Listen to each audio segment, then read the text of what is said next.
ಅದ್ಕೆ ಏನ್ ಶಿವರಾಜು? ಅದು ಕೂಲಿ ದುಡ್ಡನ್ನ ಅಣ್ಣನ್ ಕೇಳದೆ ಅವ್ರು ನಿಮ್ನ ಕೇಳಿ ಇಸ್ಕೊ ಅಂತ ಹೇಳಿದ್ರು. 1-2 ಲಕ್ಷ ಬೇಕಿತ್ತು ಅದಕ್ಕೆ. ಒಂದ್ ನಿಮಿಷ ಇರು, ತರ್ತೀನಿ.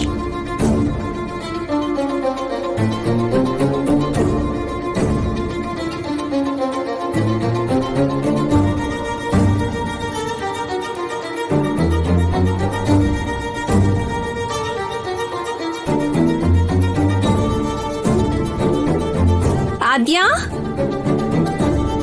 ಆದ್ಯಾ ಆದ್ಯಾ. ದೊಡ್ಡಮ್ಮ, ಏನ್ ದೊಡ್ಡಮ್ಮ? ಬೀರು ಕೀನ ಇಲ್ಲೇ ಇಟ್ಟಿದ್ದೆ. ಈಗ ನೋಡಿದ್ರೆ ಇಲ್ಲಿ ಎಲ್ಲೂ ಸಿಗ್ತಾನೆ ಇಲ್ಲ. ಮನೆ ಗುಡ್ಸೋವಾಗ ಏನಾದ್ರು ಆ ಕಡೆ ಆಗಿರ್ಬೇಕು, ಸ್ವಲ್ಪ ಹುಡುಕೊಡ್ತೀಯಾ? ಅದ್ರ ಅವಶ್ಯಕತೆ ಇಲ್ಲ. ಬೀಗದ ಕೈ ನನ್ನ ಹತ್ರನೇ ಇದೆ.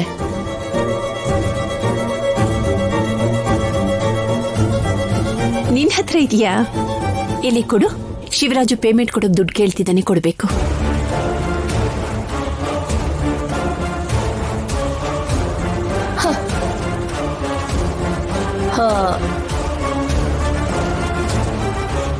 ನಾನೇ ಕೊಡ್ತೀನಿ ಬಿಡಿ, ನೀವು ಜಾಗ ಬಿಡಿ. ನಿಮ್ಗೆ ಯಾಕೆ ಶ್ರಮ ಅಂತ ನಾನಿದ್ದೀನಲ್ಲ. ಎಷ್ಟು ಬೇಕು ಅಂತ ಹೇಳಿದ್ರಿ? 2 ಲಕ್ಷ.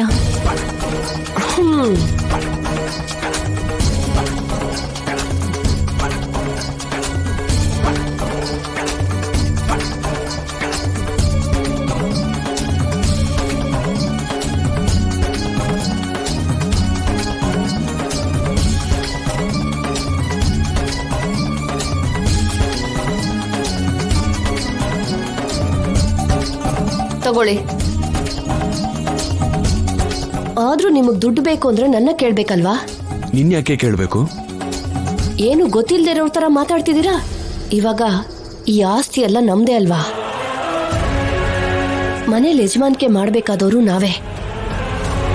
ಇನ್ ಯಾವತ್ತೂ ನಿಮ್ಮ ಅಣ್ಣನ ಮುಂದೆ ಕೈ ಕಟ್ಕೊಂಡು ನಿಲ್ಬೇಕಾಗಿರೋ ಪರಿಸ್ಥಿತಿ ಇಲ್ಲ. ಮರ್ತೋದ್ರಾ? ನಿಜನೇ ಅಲ್ವಾ? ಆದ್ಯ ರಾಜಲಕ್ಷ್ಮಿ ಬಂದು ಆಸ್ತಿ ನಮ್ಮ ಹೆಸರಿಗೆ ಬರ್ಕೊಟ್ರಲ್ವಾ? ಅದು ಅಭ್ಯಾಸ ಅಲ್ವಾ, ಅದಕ್ಕೆ ಅಣ್ಣನ ಕೇಳ್ಬಿಟ್ಟೆ.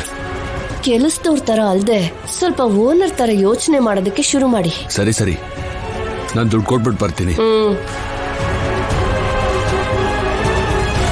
ಅಲ್ಲ, ಕೀ ನನ್ನ ಹತ್ರ ಕೊಡದೆ ಅವಳೇ ಹೋಗಿ ದುಡ್ಡು ತಗೊಂಡ್ ಬಂದು ಶಿವರಾಜ ಕೈಲಿ ಕೊಟ್ಟು ಕಳ್ಸಿದ್ಲಲ್ಲ.